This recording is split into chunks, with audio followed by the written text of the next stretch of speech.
a white cane is used by many people who are blind or visually impaired.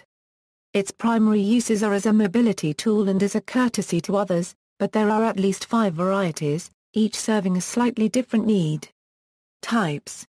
Long cane. This traditional white cane, also known as a Hoover cane, after Dr. Richard Hoover, is designed primarily as a mobility tool used to detect objects in the path of a user.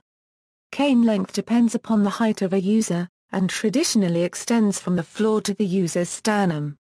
Some organizations favor the use of much longer canes.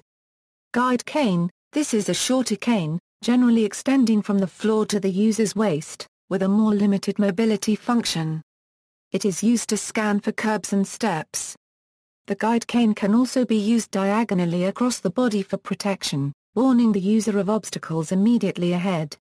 Identification cane. The ID cane is used primarily to alert others as to the bearer's visual impairment.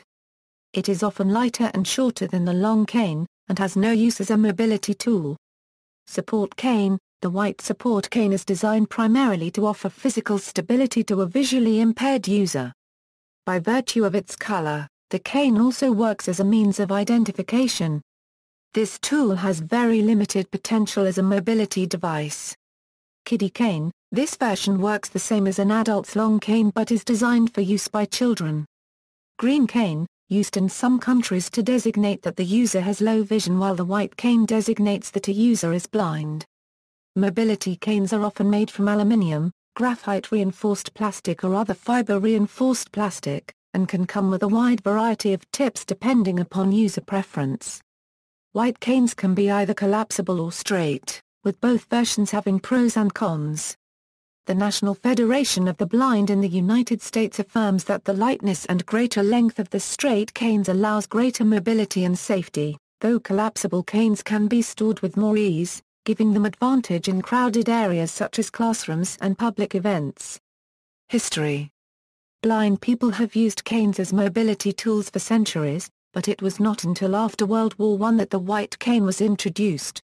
In 1921, James Biggs, a photographer from Bristol who became blind after an accident and was uncomfortable with the amount of traffic around his home, painted his walking stick white to be more easily visible. In 1931 in France, Gilly de Beaumont launched a national white stick movement for blind people. On February 7, 1931, Gilly de Beaumont symbolically gave the first 2 white canes to blind people, in the presence of several French ministers. 5,000 more white canes were later sent to blind French veterans from World War I and blind civilians. In the United States, the introduction of the white cane is attributed to George A. Bonham of the Lions Clubs International.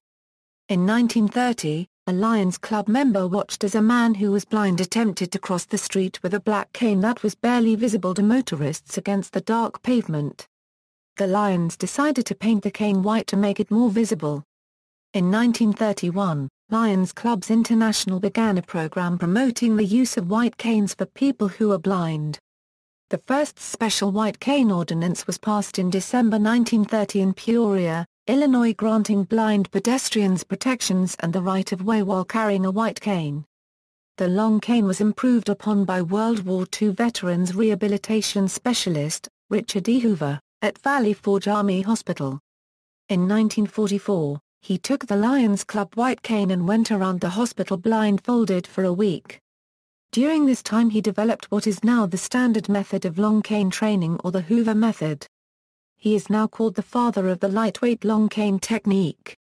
The basic technique is to swing the cane from the center of the body back and forth before the feet. The cane should be swept before the rear foot as the person steps. Before he taught other rehabilitators, or orienters, his new technique, he had a special commission to have lightweight, long white canes made for the veterans of the European fronts. On October 6, 1964, a joint resolution of the Congress, H.R. 753, was signed into law authorizing the President of the United States to proclaim October 15 of each year as White Cane Safety Day. President Lyndon Johnson was the first to make this proclamation. Legislation about canes. While the white cane is commonly accepted as a symbol of blindness, different countries still have different rules concerning what constitutes a cane for the blind. In the United Kingdom, the white cane indicates that the individual has a visual impairment. With 2 red bands added, it indicates that the user is deafblind. In the United States, laws vary from state to state, but in all cases, those carrying white canes are afforded the right of way when crossing a road. They are afforded the right to use their cane in any public place as well. In some cases, it is illegal for a non-blind person to use a white cane with the intent of being given right of way.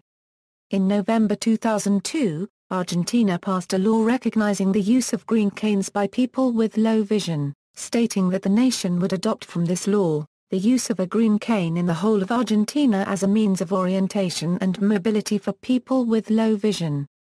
It will have the same characteristics in weight, length, elastic grip and fluorescent ring as do white canes used by the blind. Comparison to guide dogs: while a guide dog, the other major mobility aid for blind people, can interact more with the user and the environment, making them more useful in certain locations, white canes are alternatives for reasons of price, care, and in case of some people, allergies. Despite the high profile of guide dogs, however, most blind people still use canes at least sometimes, and many still use canes entirely. Children and canes: in many countries, including the UK, a cane is not generally introduced to a child until they are between 7 and 10 years old.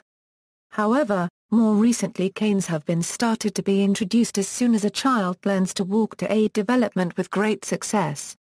Joseph Cutter and Lily Nielsen, pioneers in research on the development of blind and multiple handicapped children, have begun to introduce new research on mobility in blind infants in children. Cutter's book, Independent Movement and Travel in Blind Children, recommends a cane to be introduced as early as possible, so that the blind child learns to use it and move around naturally and organically, the same way a sighted child learns to walk. A longer cane, between nose and chin height, is recommended to compensate for a child's more immature grasp and tendency to hold the handle of the cane by the side instead of out in front. Mature cane technique should not be expected from a child, and style and technique can be refined as the child gets older.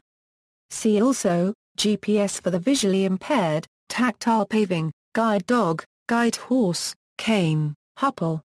References. External links: History of the White Cane, History of White Cane Safety Day.